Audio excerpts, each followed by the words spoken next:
야권 6당은 비상계엄 국조특위에 윤석열 대통령을 청문회 증인으로 채택해 놓은 상황입니다.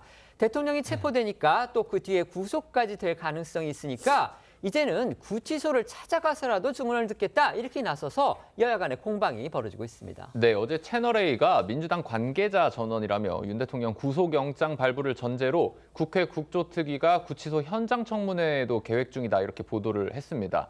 윤 대통령이 증인으로 채택된 국조특위 1차 청문회는 오는 22일로 예정이 돼 있는데요. 실제로 이런 구치소 청문회가 열린다면 지난 2016년에 박근혜 정부 당시에 국정농단 사건 국정조사 때 이 최서원 씨, 최순실 씨죠 등을 대상으로 했던 이후에 8년 만입니다. 이에 대해 여권 등에서 지나친 반인권적 정치 공세다라는 비판이 쏟아지자 민주당 측에서는 내란 국정조사특위는 현재 현장 조사와 관련해 여러 가지 안을 두고 논의 중이고 영장 발부 시 구치소로 가겠다는 안은 아직까지는 전혀 논의된 바 없다고 발을 빼는 듯한 모습을 보이기도 했습니다. 그런가 하면 민주당은요, 대통령이 체포된 뒤에 대통령의 사법 처리와 관련한 공세와 동시에 대통령 부인인 김건희 여사까지 정조준하면서 대여 강공 드라이브를 더욱 박차를 가하는 모습입니다. 김건희 여사 체포 등 강제 수사를 촉구하면서 특검법을 다시 추진하겠다는 그런 뜻까지 밝히고 있습니다. 네, 앞서 민주당이 이 중심이 되어 발의됐던 김건희 여사 특검법은 4차례 국회를 통과를 했지만 윤 대통령과 최상목 권한대행이 거부권을 행사한 뒤 부결이 되면서 자동 폐기됐습니다.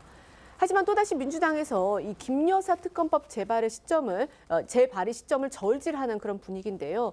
여기엔 최근 정치된 당 지지율로 이 당내 고민이 커지고 있다는 점도 배경이 된 것으로 보입니다. 국면 전환을 위한 방안으로 김 여사 특검법을 추가 대여 공세 카드로 써야 한다 이런 목소리들이 나오고 있다는 건데 노종면 원내대변인은요. 로드맵이 나온 건 아니지만 반드시 재추진할 것이다라고 했습니다. 민주당 안에서는 김건희 여사에 대한 출국 금지와 체포 등 강제 수사를 촉구하는 목소리도 나오고 있는데요.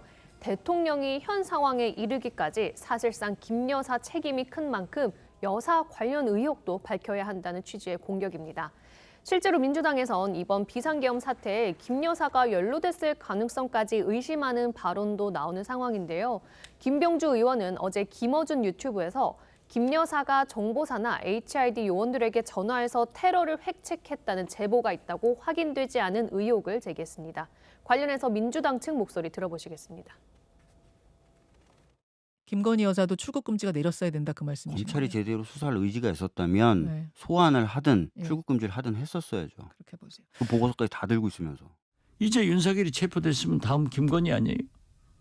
당연히 가야죠. 윤석열이 이재명 부인, 조국 부인, 가족 어떻게 했어요? 그리고 김건희는 사실상 보면은 윤석열을 이렇게 만든 장본인 아니에요? 더 많은 비리가 있잖아요. 자기도 준비하고 있을 거예요.